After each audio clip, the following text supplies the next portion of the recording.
Obviously, the scale for a WNBA team is very different than the gentleman to my left and right, but we are nonetheless having an impact. I think when you particularly think about the role that Key Arena has played and should continue to play in our community. We're the primary tenant there. Glad to have Seattle U basketball there as well now.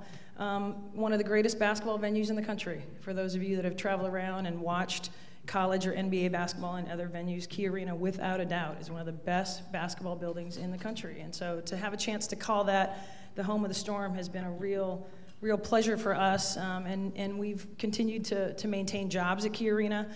We think that the Storm is a critical piece of the vibrant campus that is Seattle Center. As many of you know, they're celebrating their 50th anniversary, and so we're really proud to keep the tradition of basketball at Key Arena alive. And having spent a lot of time, both in my former role as the Senior Vice President for the Sonics and obviously my current role as CEO of the Storm, the impact that those games have on that local community in the Lower Queen Anne is significant.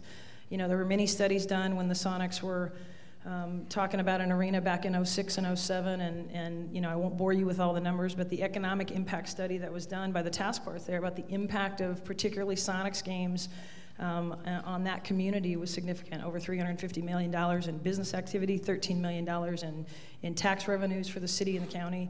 I'm sure there'll be a lot more discussion about that and hopefully a lot more analysis done. But in the short term, the Storm is really proud to keep basketball in Key Arena and to do everything we can with the 20-25 events a year that we play there to impact that community and those residents and certainly abroad.